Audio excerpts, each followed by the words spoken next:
Esta devastadora historia nace en Querétaro en el año de 1989, una mujer que parecía una amorosa madre de familia, hasta que un día, esta ex reina de la belleza se convertiría en una de las más despiadadas asesinas de México.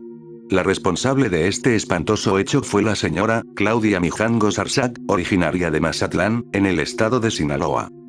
En su vida, todo iba bien, felizmente casada y madre de 3 hijos, hasta que un día se divorció, lo que fue el detonante para sus trastornos mentales. Después de ese inevitable hecho que marcó su vida para siempre, Claudia comenzó a aislarse y se volvió muy extraña. Anteriormente era una persona muy alegre y sociable.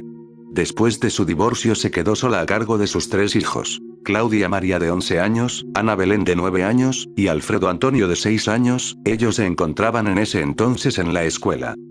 Aquel día Mijangos había tenido problemas con su ex marido, ya que ella se encontraba enamorada del sacerdote de la parroquia donde se impartía el catecismo. Las malas lenguas incluso decían que eran amantes. Esa madrugada del 25 de abril de 1985 a las 5 de la madrugada, aún faltaba un poco para que amaneciera, Claudia Mijangos escuchó unas voces en su cabeza, que le decían que matara a sus hijos. Estuvo escuchando un rato estas voces pensando si eran reales o no, después se levantó y se vistió completamente, fue a la cocina y tomó un cuchillo. Sus hijos aún dormían tranquilamente, pero Claudia había decidido matarlos. El primero en ser atacado y el primero en morir fue Alfredo Antonio, el niño más pequeño, quien fue agredido mientras dormía en su cama. Claudia se apoyó sobre la cama del niño, lo tomó de la mano izquierda y al nivel de la articulación de la muñeca, le ocasionó una herida, después le propinó una serie de cuchilladas hasta matarlo. Ya muerto siguió hundiendo el cuchillo sobre su cuerpecito muchas veces más. Su hermanita de 11 años, tras despertarse por los lamentos de dolor de su hermanito, acudió a ayudarlo pero era demasiado tarde.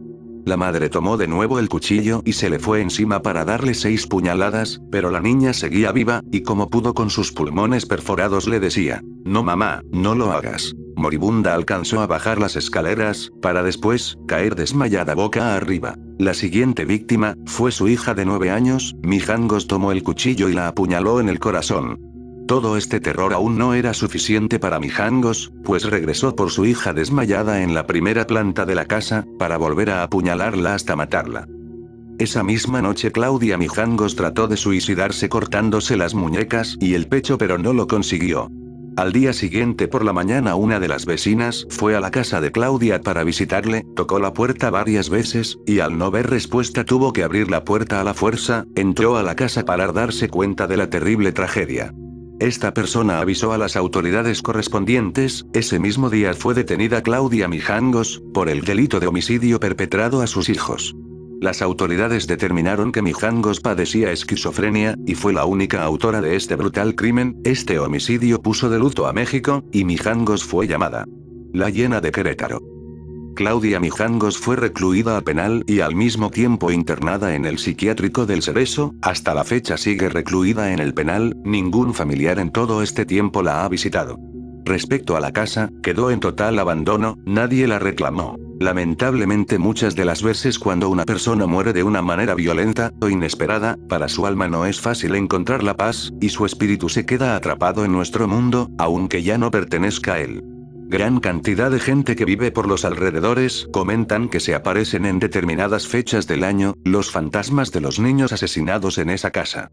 Desde gritos, golpes, pasos y muchas más manifestaciones, se rumora que ocurren en esa casa de Mijangos en Querétaro. Gran cantidad de investigadores han visitado la casa de Mijangos con el propósito de captar algún ruido o algo relacionado a los fantasmas de los niños muertos. Hay videos, grabaciones en audio, que muestran que los espíritus todavía están muy presentes en ese inmueble.